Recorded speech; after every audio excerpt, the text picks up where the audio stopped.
मैं परिंदा बेसब्र था उड़ा जो दर बदर, कोई मुझको यूं मिला है जैसे बंजारे को घर। नए मौसम की सहर या सर्द में दोपहर, कोई मुझको यूं मिला।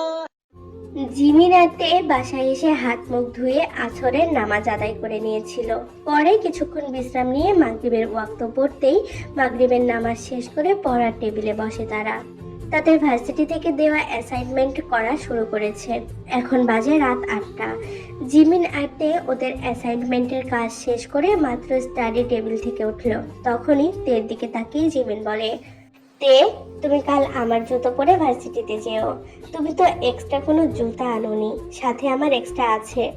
তে নাকচ করে, আরে না, তুমি এত ভেবো না, আমি মার্কেটে গিয়ে নতুন কিনে নিব কাল। তাহলে কাল সকালে কি পরে বের হবে? একটা জুতোর জন্য তুমি ক্লাস মিস দিবে বুঝি? কাল না হয় আমারটাই পরে যাও, পরে ক্লাস শেষে মার্কেটে গিয়ে নতুন নিয়ে নিও। তোমাকে অনেক অনেক শুক্রিয়া। ফ্রেন্ডশিপে no sorry no thank you, বুঝেছো? আচ্ছা, বুঝেছি। রাতের খাবার খেয়ে এশার নামাজ শেষে তারা যে যার বিছানায় শুতে গেল। তখনই তের ফোনের কল আসলো। নাম্বারটা আননোন। তখন তার মনে পড়লো জাংকুক ভাই তো কল করার কথা বলেছিল। সে কল রিসিভ করে জানালার পাশে গিয়ে দাঁড়াতেই জানালা থেকে মিষ্টি একটা বাতাস এসে তার মুখে লাগলো। তখনই কানে এলো জাংকুকের গলা। রাতে খেয়েছিস? আলহামদুলিল্লাহ, খেয়েছি। আপনি খেয়েছেন? হুম। এখনো মন খারাপ তোর? না, ওই ছোট বিষয় নিয়ে কি আর মন খারাপ করে বসে থাকবো সারাক্ষণ? তাহলে সকাল পর্যন্ত অপেক্ষা কর। কি? কেন? কিছু না, যা গিয়ে ঘুমিয়ে পড়। বলেই জাংকুক কল কেটে দিল। তে তখন তার নাম্বার ফোনে কল লিস্টে জাংকুক ভাই লিখে সেভ করে ঘুমাতে চলে গেল। অন্যদিকে জিমিন শুয়ে শুয়ে ইনস্টা স্ক্রল করছিল। তখনই একটা নোটিফিকেশন পপ আপ হলো, কারো ফলো রিকোয়েস্টের নোটিফিকেশন। ভেতরে ট্যাপ করতে দেখতে পেল একটা প্রোফাইল, নাম মিন ইয়ঙ্গি সুগা। প্রোফাইলের ভেতরে তার বাইকিং এর কিছু ভিডিও ক্লিপ, সাথে মডেলিং করে তোলা কয়েক ধরনের ছবি। জিমিন অবাক হয়ে গেল এটা ভেবে যে সুগা কি করে তার আইডি খুঁজে পেল। সে তো কখনো তার নিজের ছবি আপলোড করেনি, তার তো প্রোফাইল ভরা শুধু ফুলের ছবি দেওয়া। জিমিন তার রিকোয়েস্ট অ্যাকসেপ্ট করলো না, বরং সে প্রোফাইল থেকে বেরিয়ে আবার নিউজ ফিড স্ক্রল করতে লাগলো। তখন আবার মেসেজ রিকোয়েস্টে একটা মেসেজ এলো সেই প্রোফাইল থেকে। সাথে সাথে জিমিন মেসেজটি ওপেন করে দেখে সেখানে কোটি কোটি অক্ষরে লেখা, আমাকে চিনতে পেরেছো জিমিন? আমি সুগা। সাথে আর একটা মেসেজ এলো, তোমাকে কি মেসেজ দিয়ে বিরক্ত করলাম? জিমিন সেটারও কোনো উত্তর দিল না, ফোন বন্ধ করে রেখে ঘুমিয়ে পড়লো।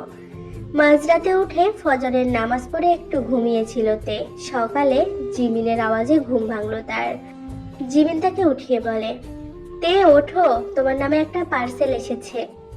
আমি তো কিছু অর্ডার করিনি। তাহলে কিসের পার্সেল এলো? দেখো গিয়ে। তখন তে উঠে মাথায় হিজাব পরে বেরিয়ে দেখলো ডেলিভারি ম্যান বড় একটা বক্স হাতে নিয়ে দাঁড়িয়ে আছে। তে ডেলিভারি ম্যানকে প্রশ্ন করে, আপনি কি নিশ্চিত যে আপনি সঠিক ঠিকানায় এসেছেন? জি ম্যাম। তে তখন তার হাত থেকে বক্সটি নিয়ে নিচে রাখলো, কারণ তার একার পক্ষে এত বড় বক্স তোলা সম্ভব না। পার্সেলটি নিয়ে দেখলো আসলে তাতে তারই নাম আর অ্যাড্রেস দেওয়া। তে অবাক হলো, তবুও খুলে দেখলো। পার্সেলটি খোলার পরেই তের চোখ কপালে। বক্সটিতে তার পছন্দের ব্র্যান্ডের ডিফারেন্ট ডিফারেন্ট ভেরিয়েন্টেস অ্যান্ড কালার্সের 15 জোড়া কেটস। সে অবাক হয়ে ভাবতে লাগলো এসব কে করলো। তখনই বিছানায় রাখা তার ফোন বেজে উঠলো।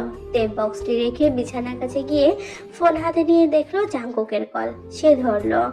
পছন্দ হয়েছে? তে চোখ মুখ শক্ত করে জিজ্ঞেস করে, এসব আপনি অর্ডার করেছেন? কি মনে হয় তোকে এই সামান্য বিষয়ে মন খারাপ করে থাকার কোনো অধিকার আমি দেইনি তে? তাই বলে এতগুলো এতগুলো বিলাসিতা নয়। জাংকুক কাউকে কিছু দিলে ছোট লোকের মতো একটু আট্ট দেয় না। জাংকুকের দাম্ভিকতা ভরা কথায় তের রাগ তরতর করে মাথা চড়া দিল। সে রাগান্বিত স্বরে বলে, ক্ষমা করবেন, আমি এগুলো নিতে পারবো না। আপনার হারাম পথে উপার্জিত টাকা দিয়ে দেওয়া কোনো কিছুই আমি গ্রহণ করতে পারবো না। আমার কাছে যথেষ্ট টাকা রয়েছে একটা জোড়া জুতা কেনার, এ নিয়ে আপনাকে এত ভাবতে হবে না। আমি এগুলো রিটার্ন করে দিচ্ছি। কথাটা বলে তে জাঙ্কুকের উত্তরের অপেক্ষা না করে ফোন কেটে দিল। সে ভার্সিটির জন্য রেডি হয়ে জিমিনের দেওয়া জুতা পরে জিমিনের সাথে বেরিয়ে পড়ে। ভার্সিটিতে ক্লাস শেষ করে আইয়ু আর জিমিনকে নিয়ে মার্কেট থেকে তার পছন্দ মতো একটা কেটস নিয়ে নিল। এভাবেই চলে গেল একটা সপ্তাহ। এর মধ্যে জাঙ্কুক আর তাকে একটিবারও কল করেনি, হয়তো অভিমান করেছে। আজ উইকেন্ড, কথা মতো জাঙ্কুকের বাসায় গিয়ে তেল রান্না করে দেওয়ার দিন। তে তার ব্যাগ গুছিয়ে বেরিয়ে পড়লো সেই গন্তব্যে। কিন্তু জাঙ্কুকের বাসায় গিয়ে মেয়েদের থেকে জানতে পারলো জাঙ্কুক 5 দিন আগেই তার নতুন অ্যালবাম মেকিং এর কাজে নিউ ইয়র্কে গিয়েছে, এখনো ফিরেনি। কবে ফিরবে তাও বলে যায়নি। তে সেই কথা শুনে বেরিয়ে গেল সেখান থেকে। সেদিনের পর আরো একটা সপ্তাহ কেটে গেছে, কিন্তু তে কল করেও জাঙ্কুককে ফোনে পেল না। আজ সোমবার। জিমিন, তে এবং আইয়ু একটা ক্লাস শেষ করে ফ্রি টাইমে ভার্সিটির মাঠে বসে আড্ডা দিচ্ছে। তখনই আশেপাশে বাকিদের কথা কানে লাগলো। তাদের মধ্যে একজন বলছে আজকে নাকি ভার্সিটিতে হিসাব বিজ্ঞান বিভাগের নতুন এক প্রফেসর এসেছে, যে বিভাগে তে আর আইয়ু রয়েছে। তে আর আইয়ু তাদের ক্লাসে ঢুকতে দেখতে পেল যে যার মতো বসে গল্প করছে। তারাও তাদের মতো ব্যাগ রেখে ছিটে গিয়ে বসলো। কিছুক্ষণ বাদে ক্লাসে নতুন প্রফেসর প্রবেশ করতেই তে আর আইয়ু বাদে ক্লাসের সকল মেয়ে থ হয়ে গেল। তার পরনে সাদা প্লেন শার্ট আর ব্রাউন ফর্মাল প্যান্ট। এত বছর পর একজন ইয়ং প্রফেসরকে দেখে মেয়েদের মনে লাড্ডু ফুটতে শুরু করেছে। সেটা লক্ষ্য করেই সেই ব্যক্তিটি সবার অগোচরে মুখে একটা বাঁকা হাসি টেনে নিল। সবাই দাঁড়িয়ে তাকে গ্রিট করলো। সে নিজের পরিচয় দিয়ে বলল তার নাম কাই। আজ থেকে সবাইকে সে হিসাব বিজ্ঞানের সাবজেক্ট পড়াবে। সে সবার ভাবভঙ্গি লক্ষ্য করলেও তে আর আইয়ুকে সে লক্ষ্য করলো তার প্রতি কোনোরূপ ইন্টারেস্ট না দেখাতে। তবে তার ফোকাস তের ওপরেই বেশি পড়লো। তার কাছে তেকে বাকিদের থেকে অনেকটা ভিন্ন মনে হয়েছে। এতে তের প্রতি তার তীব্র আগ্রহ কাজ করা শুরু করেছে। সে মুখে বিড়বিড় করে আওড়ালো, ইট উড বি ফান। কাই হচ্ছে একজন মেয়েবাজ ছেলে। এখানে সে বিখ্যাত বাইক রেসিং এর দক্ষ হওয়ার জন্য। প্রায়শই সে যার বিপরীতে জিতে তার গার্লফ্রেন্ডকে নিয়ে ফুর্তি করে শর্ত অনুযায়ী। তার এই স্বভাব পুরনো। কিছুক্ষণ বাদে কাই তার বিষয়ের ওপর লেকচার দেওয়া শুরু করলো। তে আর আইয়ু মন দিয়ে তা নোট করছে। কিন্তু ওদের ক্লাসে কয়েকটা মেয়ে রয়েছে যাদের নজর নতুন প্রফেসরের ওপর। তারা নোট করা রেখে গালে হাত দিয়ে ভ্যা করে তাকিয়ে আছে তার দিকে। ক্লাস শেষে তে বাকিদের সাথে বেরিয়ে যাচ্ছিল, তখনই ফোনে কল পেল জাঙ্কুকের। সে খুশি হয়ে তুলল, জাঙ্কুক ভাই কই ছিলেন? এতবার কল করেছি আমি। বাহিরে আমি অপেক্ষা করছি, বাহিরে আই। কি? আপনি আমার ভার্সিটির বাহিরে? দাঁড়ান, অপেক্ষা করুন, আমি এক্ষুনি আসছি। তে গেটের বাইরে আসতে দেখলো জাঙ্কুক তার গাড়িতে ঠেস লাগিয়ে দাঁড়িয়ে ফোন কল করছে। তার গেট আপ দেখে মনে হচ্ছে এয়ারপোর্ট থেকে হয়তো সোজা এখানে এসেছে। পরনে তার ওভারকোট আর মুখে কালো মাস্ক, হাতে ব্যান্ডেড ওয়াচ। এই কয়দিনে তার গায়ের রং যেন আরো উজ্জ্বলতা পেয়েছে। তে তার কাছে এগোতেই জাঙ্কুক তার দিকে না তাকিয়েই বলে, গাড়িতে ওঠ। মানে কোথায় নিয়ে যাবেন? উঠতে বলেছি, চুপচাপ ওঠ। তে জাঙ্কুকের ঠান্ডা হুমকিতে বিনা বাক্যে উঠে পড়লো পেছনের সিটে। জাঙ্কুক তখন আবারও তাকে ঝাড়ি দেয়, এই আমি কি তোর ড্রাইভার? কথার অর্থ বুঝে তে সামনের সিটে গিয়ে বসলো। সে বসতেই জাঙ্কুকও তার ড্রাইভিং সিটে বসে পড়লো। তারপরে বলে, শুনুন, আমি তো ওদের বলে বের হইনি, ওরা চিন্তা করবে তো। ফোন করে জানিয়ে দে তোর জন্য অপেক্ষা না করে থাকতে, তোর ফিরতে দেরি হবে। দেরি হবে মানে? আমরা কোথায় যাচ্ছি? গেলেই দেখবি। তে আর কোনো প্রশ্ন করলো না, কারণ সে সম্পূর্ণ বিশ্বাস করে জাঙ্কুককে। জাঙ্কুক হঠাৎ প্রশ্ন করে জানতে চাইলো, দুপুরে লাঞ্চ করেছিস? না, ক্লাসের কারণে করা হয়নি এখনো। আপনি করেছেন? না। তাহলে চল দুজন একসাথে করে নিই। আমি তো আপনাকে সেদিন বলেইছিলাম আপনার হারামের টাকায় আমি কিচ্ছু খাবো না। চিন্তা করিস না, আমার হারামের টাকা দিয়ে তোকে আর কিচ্ছু দিচ্ছি না। তাহলে এত মানে বোঝা লাগবে না তোর, চল। তে তে আর প্রশ্ন করলো না, জাঙ্কুকও গাড়ি টান দিল। কিছুক্ষণ পর একটা রেস্টুরেন্টের সামনে তার গাড়ি থামলো। তে আগে জাঙ্কুককে জিজ্ঞেস করলো রেস্টুরেন্টটা হালাল নাকি। জাঙ্কুক তাকে জানালো এটা সম্পূর্ণ হালাল একটি রেস্টুরেন্ট। তখন তে হাঁপ ছেড়ে বাঁচলো, কারণ সাধারণত বাহিরের দেশের বেশিরভাগ বড় বড় রেস্টুরেন্টগুলো হালাল হয় না, তাই সে বাহিরে খায় না। জাঙ্কুক তের সামনে মেনু কার্ড ধরে বলল তার পছন্দ মতো অর্ডার করতে। তে সেটা হাতে নিয়ে দেখলো তাদের এখানে অনেকগুলো সিগনেচার আইটেম রয়েছে। তে অনেক কনফিউজড হয়ে গেল তার কোনটা নেওয়া উচিত। জাঙ্কুক সেটা বুঝতে পেরে ওয়েটারকে ডেকে এখানকার বেস্ট সব আইটেমগুলো অর্ডার করে দিল। তে জাঙ্কুককে এত খাবার অর্ডার করতে দেখে বলে, এ কি করলেন? এত খাবার কে খাবে? তোর যতটুকু ইচ্ছা তুই ততটুকু খাবি। আমার অপচয় একদম পছন্দ না, এতগুলো খাবার আমি ওয়েস্ট হতে দিব না।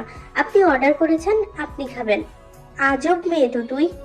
আমি এমনই, আপনি জানেন পৃথিবীতে কত জায়গায় কত মানুষ না খেয়ে মরছে, এক টুকরো রুটির জন্য ছটফট করছে। মায়ের চোখের সামনে সন্তানের মৃত্যু হচ্ছে খাবারের অভাবে, কিন্তু বাবা মার কিচ্ছু করার থাকছে না। পারলে দান করুন, অপচয় না করে। আমরা বিলাসবহুল জীবনে থেকে তাদের কষ্ট কখনো বুঝবো না, বুঝলে এভাবে খাবার অপচয় করতে বিবেকে বাধ্য। আমাদের এভাবে আল্লাহর দেওয়া রিজিক অপচয় করা উচিত না। কেউ পায় না, আর কেউ যার অঢেল পায় তারা এর মূল্য দিতে জানে না। এছাড়াও আমাদের প্রিয় নবী সাল্লাল্লাহু আলাইহি ওয়াসাল্লাম বলেছেন, ইসলামের সবচেয়ে ভালো কাজ হচ্ছে ক্ষুধার্তকে খাবার দেওয়া। তাহলে বাড়তি খাবারগুলো পার্সেল করে রাস্তার গরিব কাউকে পেলে দিয়ে দিস। এবার খুশি? ঠিক আছে। তের কথা মতো খাওয়া শেষে বাড়তি খাবারগুলো পার্সেল করে নিয়েছে, যেগুলোতে সে হাতও দেয়নি। আর যে খাবারগুলোতে সে হাত দিয়েছে তা একটু অপচয় করেনি, সম্পূর্ণ খেয়েছে সুন্নতি নিয়মে। অবশ্যই সে খাবার পূর্বে বিসমিল্লাহ বলে নিয়েছে, আর জাঙ্কুকের মুখ থেকেও বলিয়েছে। আর খাওয়ার শেষে আলহামদুলিল্লাহ, আল্লাহর দেওয়া রিজিকের শুকরিয়া আদায় করতে সে কখনো ভুলে না। একজন মুসলিমের এভাবেই খাওয়া উচিত। জাঙ্কুক তের খাওয়ার আদব খেয়াল করছিল, সেও তাকে অনুসরণ করে করে খাচ্ছিল। সে যতটুকু খাবে ততটুকুই প্লেটে তুলছে, আর সম্পূর্ণটুকু খেয়েছে বিনা অপচয় করে। রেস্টুরেন্ট থেকে বেরিয়ে খোঁজাখুঁজির পর তে একটা বৃদ্ধ ভিক্ষুককে সে পার্সেল করা খাবার দিয়ে দেয়। ভিক্ষুকটি তা পেয়ে খুশি হয়ে তেকে একটা স্বচ্ছ হাসি উপহার দিল। জাঙ্কুক শুধু দাঁড়িয়ে দাঁড়িয়ে দেখছে তের কর্মকাণ্ড। সে মনের অজান্তেই হেসে ফেলল। মেয়েটা যখন থেকে তার জীবনে পা রেখেছে তখন থেকে তার জীবনের প্রত্যেকটা মুহূর্তকে নিজের মতো করে সাজিয়ে তুলেছে। কিভাবে তার মতো একটা জেদি ছেলেকে প্রত্যেকটা বিষয়ে মানিয়ে ছাড়ছে। তার জায়গায় অন্য কেউ হলে জাঙ্কুক কখনোই তা করতো না। তে তার রঙহীন জীবনকে রাঙিয়ে তুলেছে তার নিজস্ব রঙে। তার গন্তব্যহীন জীবনের গন্তব্য হয়ে দাঁড়িয়েছে এই মেয়েটি। জাঙ্কুক খেয়াল করছে ইদানিং তে ওর দুর্বলতা হয়ে দাঁড়িয়েছে। না হয় দূরে থেকে কেন তার তের জন্য এত মন ছটফট করবে, কেন এত টানবে তাকে এই কয়দিনের ব্যবধানে? তাহলে এতদিন সে কিভাবে দূরে দূরে ছিল তার এই আলোর থেকে? সে তো ভেবে পায় না। বরং তার মতে যতদিন সে তের থেকে দূরে থেকেছে ততদিনই ভালো থেকেছে। তার অনুভূতিগুলোকে অস্বীকার করার প্রয়াসে থেকেছে, তা দমিয়ে রাখতে পেরেছে, আয়ত্তে রেখেছে নিজের মাঝে। কিন্তু তেকে কাছ থেকে দেখার পর থেকেই তার হৃদয়ের গভীরে লুকিয়ে রাখা এত বছরের সুপ্ত অনুভূতিগুলো যেন তারই অবাধ্য হয়ে পড়েছে দিন দিন। জাঙ্কুক কখনোই চায়নি কাউকে তার দুর্বলতা করে তুলতে। সে সবসময় চেয়েছে কোনো রকম পিছুটান ছাড়াই অদম্য হয়ে থাকতে, কিন্তু তে তাতে ভাটা ফেলে দিল। তার হতে দিল কইতে। সেখান থেকে তারা আবারও গাড়িতে উঠে পড়ে। দীর্ঘ 35 মিনিট ড্রাইভ করার পর গাড়ি থামলো ফায়ারফ্ল্যাক্সের একটি এলাকায়। সে নেমে তের দিকে এগিয়ে তার দিকে দরজা খুলে দিল। তেও নেমে গেল। সে জাঙ্কুকের পানে প্রশ্নসূচক দৃষ্টি নিক্ষেপ করলো। জাঙ্কুক তার দৃষ্টি উপেক্ষা করে বলে, বেরিয়ে আয়। তেও তার পিছু পিছু সামনের দিকে এগিয়ে একটা কাঠের ব্রিজ ধরে হাঁটতে লাগলো। সে যতই সামনের দিকে এগোচ্ছে ততই যেন সামনের অবাক করা দৃশ্য তার চোখে ধরা দিচ্ছে। যত এগোচ্ছে ততই সবুজের সমাহার তাকে ঘিরে ধরছে। তার মনে হচ্ছে হয়তো কোনো পাহাড়ি এলাকা এটা। দূর থেকে কানে ভেসে আসছে পানির ঝংকার। এক পর্যায়ে ব্রিজের শেষ প্রান্তে এসে পৌঁছাতেই চোখে পড়ল বিশাল নদী বেয়ে ওয়াটারফল। তার চোখ যেন ছানা ভরা হয়ে গেছে। সে অবাকের চরম পর্যায়ে পৌঁছে গেছে। এ যেন দৃষ্টি শীতল করা এক মনোরম দৃশ্য। জাংকুক তখন নিচ থেকেই বলতে শুরু করে, এটা হলো এখানকার গ্রেট ফলস। গ্রেট ফলস হলো ওয়াশিংটন ডিসি থেকে 14 মাইল উজানের পোটোম্যাক নদীর উপর অবস্থিত এক গুচ্ছ জলপ্রপাত, যা ম্যারিল্যান্ডের মন্টগোমেরি কাউন্টি এবং ভার্জিনিয়ার ফেয়ারফ্ল্যাক্স কাউন্টির সীমান্তে অবস্থিত। পোটোম্যাক এবং জলপ্রপাতগুলি আইনত সম্পূর্ণরূপে ম্যারিল্যান্ডের মধ্যে, কারণ রাজ্যের সীমানা নদীর দক্ষিণ তীর অনুসরণ করে। তে মাঝারি মাঝারি পাথরের মধ্যে দিয়ে প্রবাহিত নদীটির দিকে আরেকবার তাকালো। নদীটি 20 ফুট জলপ্রপাতের উপর দিয়ে প্রবাহিত হয়, যার ফলে 1 মাইলেরও কম দূরত্বে মোট 76 ফুট উচ্চতা নেমে যায়। তার দৃষ্টিতে আনন্দ খেলে গেল। জাংকুক তা ভালোই উপভোগ করছে। সে তো চেয়েছিল তেকে খুশি করতে, আর সে হয়েও গেল। এই মেয়েটাকে খুশি করতে তার তেমন কিছুই করতে হয় না। মেয়েটা ছোট ছোট বিষয়ে খুশি হয়ে যায় আর তা উপভোগ করতে শুরু করে। তে ভেতরের পথ ধরে নিজ মনে হেসে খেলে হেলে দুলে হাঁটা শুরু করলো, যেন এখানে জাংকুকের কোনো অস্তিত্বই নেই। সে একাই এসেছে এখানে। জাংকুকও তার প্যান্টের পকেটে 2 হাত পুরে তাকে অনুসরণ করে হাঁটছে। আইউ ভার্সিটি থেকে বাসায় ফিরলো। তে তাকে মেসেজ করে দিয়েছে, তাই সে আর তার জন্য অপেক্ষা করেনি। রুমে গিয়ে ফ্রেশ হতেই লম্বা একটা শাওয়ার নিল। একটা প্লেন টপস আর প্লাজো পরে বের হলো। নিচ থেকে তখন তার খালামণির ডাক পড়লো লাঞ্চ করার জন্য। সে ডাকে উত্তর দিয়ে মাথায় হিজাব পেঁচিয়ে বেরিয়ে পড়লো। নিচে গিয়ে খাবার টেবিলে বসতেই দেখলো জেহব আগে থেকে সেখানে বসা। আইউ মুখ বাঁকিয়ে তার অপর প্রান্তে একটা চেয়ার টেনে বসে পড়ে। জিসু বেগম এসে তাদের খাবার বেড়ে দিল। তাদের দুজনের কারোর মুখেই কোনো কথা নেই আজ, যেন ঝগড়া করার মুডে নেই তারা। জিসু বেগম তা লক্ষ্য করেছে। কি রে, তোরা এভাবে দুজন দুদিকে মুখ করে রেখেছিস কেন? আবার লেগেছে তোদের? আইউ সেদিকে তোয়াক্কা না করেই বলে, আরে খালামণি বাদ দাও, কি রেঁধেছ? জলদি, অনেক ক্ষুধা লেগেছে। জেহব নিজের প্লেট এগিয়ে দিয়ে বলে, আম্মু আমার বেশি ক্ষুধা লেগেছে, আমাকে আগে খাবার দাও। আইউ আহ্লাদপূর্ণ মুখ করে, খালামণি তুমি আমাকে রেখে উনাকে আগে দিতে পারবে? জেহব বাদশা দেয়, আলবাত পারবে, এই ভদ্র মহিলা আমার মা, তার উপর আমার অধিকার আগে। খালা মায়ের মতো, তার মানে সে আমারও মা, তাই আমারও অধিকার আছে। বললেই হলো, আমার মা কি তোমাকে জন্ম দিয়েছে? না, জন্ম না দিলে যে মা হওয়া যায় না এমন কোনো কথা আছে? হ্যাঁ আছে, আমার কাছে আছে, শুনে রাখো। জিসু তাদের থামিয়ে বলে, উফ তোরা থামবি, খেয়ে দিয়ে আমাকে উদ্ধার কর। বাবা রে বাবা, এরা পারেও, সাপ বেজির মতো লেগেই থাকবে। বলি একটু কি ঝগড়া ছাড়া থাকা যায় না? জেহব আর আইও তখন একসাথে চেঁচিয়ে ওঠে, না। অন্যদিকে জিমিন তখন তের মেসেজ পেয়েছিল, তাই সে নিশ্চিন্তে হোস্টেলে এসে পড়েছে।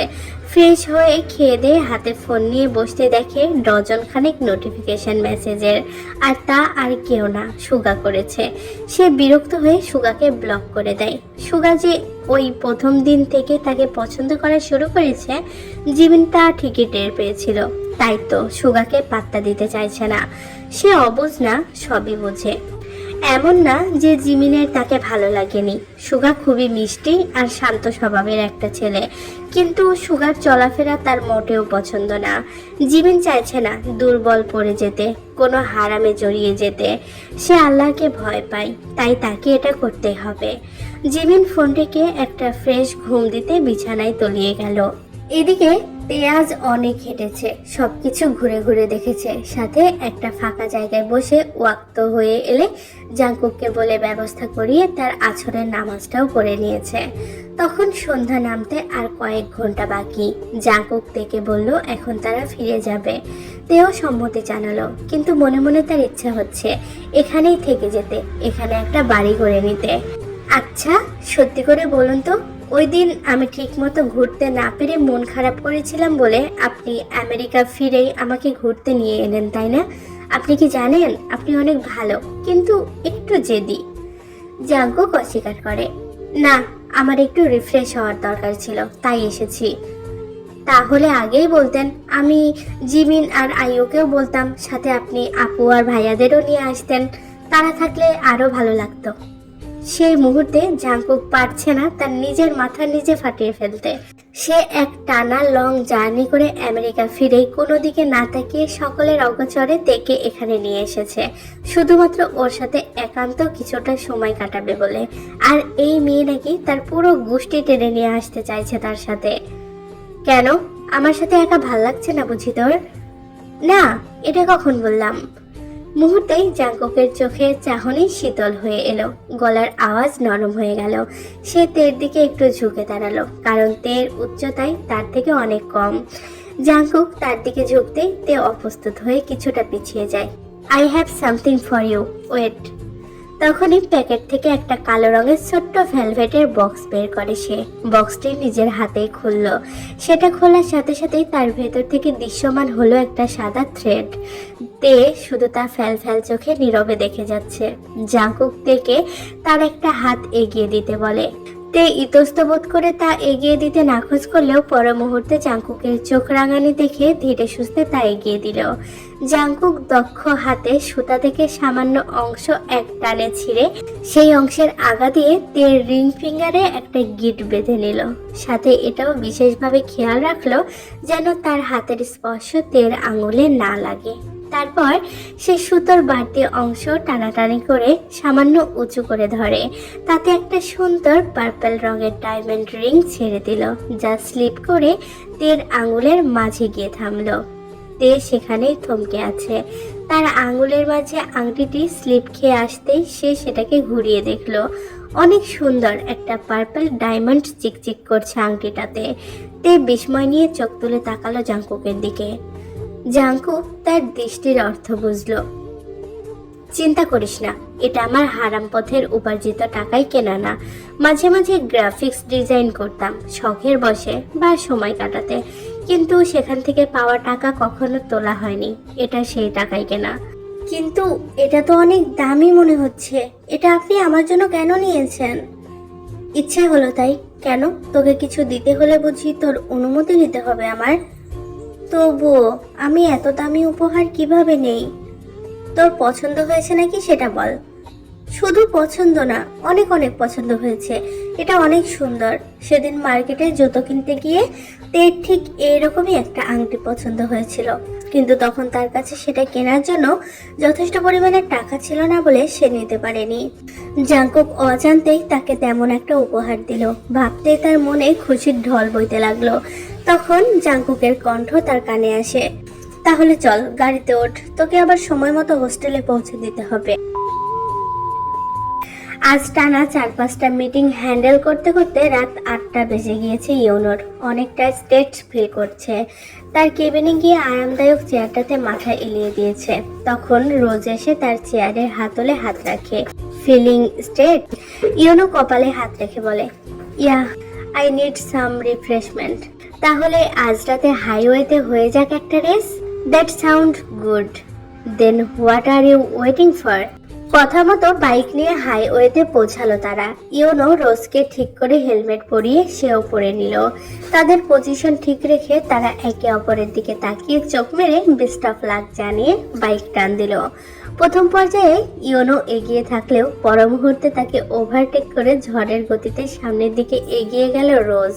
এভাবেই তারা একজন আরেকজনকে বারবার টেক্কা দিয়ে এগিয়ে যাচ্ছে রাতের রাস্তায়, সোডিয়ামের আলোতে হাইওয়ের বুক চিরে ঝড়ের গতিতে।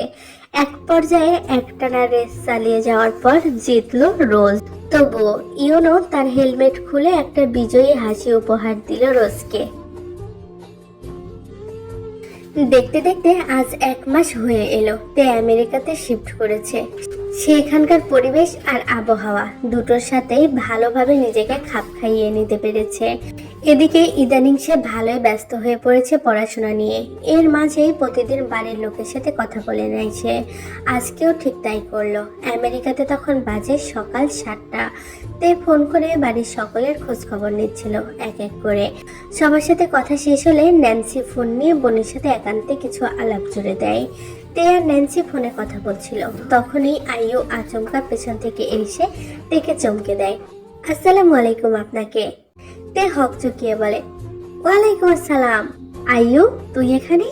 ভাবলাম হোস্টেলে এসে তোকে একটু চমকে দিই। তাই বলে এভাবে পেছন থেকে এসে চমকে দিবি?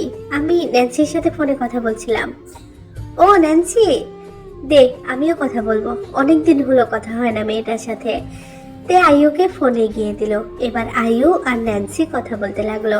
তাদের একে অপরের খোঁজ খবর আদান প্রদান শেষে তে ন্যান্সিকে বিদায় জানিয়ে ফোন রেখে দিল, কারণ তাদের ভার্সিটির সময় হয়ে এসেছে। আইয়ু জিমিনকে কোথাও দেখতে পেল না। এই জিমিন কই রে?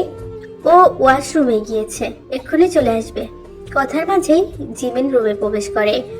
কি রে আইয়ু, তুই কখন এলি? এই যে মাত্র। তুই রেডি?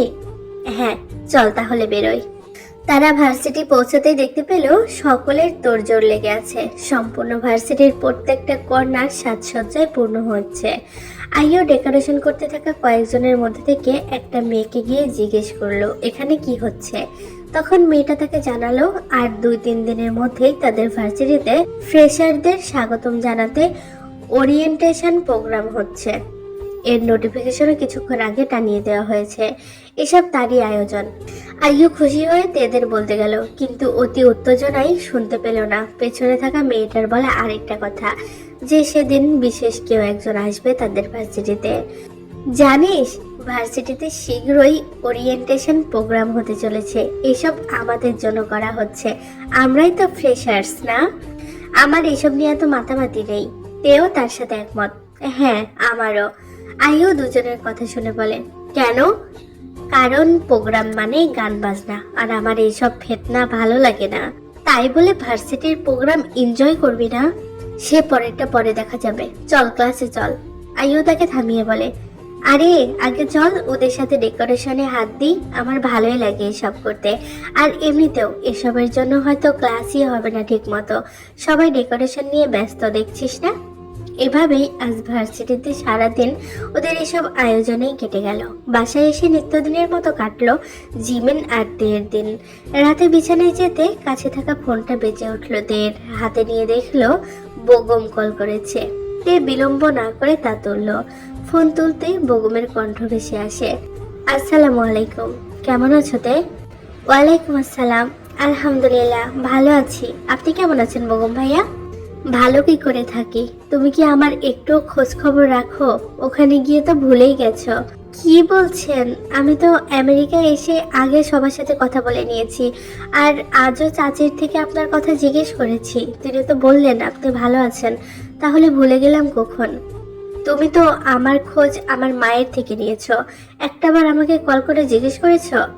আচ্ছা ভাইয়া, তাহলে এখন থেকে আপনার খবর আপনার থেকে নিব। তে জি, যদি তুমি ব্যস্ত না থাকো আমি কি তোমাকে ভিডিও কল করতে পারি? অনেক দেখতে ইচ্ছে করছে তোমায়। তে অনেকটা অপ্রস্তুত হয়ে পড়ে বেগমের আবদারে। সে অনেক আগে থেকেই জানে তাদের বিয়ে ঠিক হয়ে থাকার ব্যাপারে, কিন্তু এখনো নিজেকে এই ব্যাপারে মানিয়ে নিতে পারেনি সে। বরং বেগমের সাথে কখনো নিজেকে ওইভাবে কল্পনাও করেনি। সবসময় ভাইয়ের চোখে দেখেছে। এহেন আবদারে তের কি করা উচিত সে বুঝতে পারছে না। ভবিষ্যতে তো তাকে বেগমের সাথে নিজেকে মানিয়ে নিতেই হবে। এই ভেবে সে সময় নিয়ে নিজেকে বুঝিয়ে বেগমকে সম্মতি জানালো। বেগমও সম্মতি পেয়ে তড়িৎ গতিতে অডিও থেকে ভিডিও কলে টার্ন করলো। তে মাথায় ভালো করে হিজাব টেনে নিয়ে তা অ্যাকসেপ্ট করলো। বেগমের ফোনের স্ক্রিনে তের মায়াবী মুখশ্রী দৃশ্যমান হতেই বেগমের বেসামাল দৃষ্টিতে শীতলতা ছেয়ে গেল, যেন বহু বছরের তৃষ্ণা মিটাচ্ছে সে। বেগম সাধারণত তের সাথে তার নজর মিলিয়ে কথা বলে, ফাঁকে ফাঁকে লুকিয়ে দেখে নেয়, কিন্তু আজ তার দৃষ্টি যেন বাদ ছাড়তে চাইছে না। এ কেমন অনুভূতির টানাপড়ন! তে দূরে যাওয়ার পর থেকেই তাকে না দেখতে পেয়ে এই অনুভূতির টানাপড়নে বেগম জ্বলছে, জ্বলে পড়ে ছাই হচ্ছে সে। তে কি তা কখনো গুণাক্ষরও টের পেয়েছে? না, হয়তো পাইনি। ভাবনার মাঝেই বেগম আবারও তেকে ডাকে, তে। জি ভাইয়া। না কিছু না, ঘুমিয়ে পড়ো, কাল ভার্সিটি যাচ্ছ তো? হ্যাঁ যাব। ঠিক আছে, আল্লাহ হাফেজ, কাল আবার কথা হবে ইনশাআল্লাহ। আল্লাহ হাফেজ।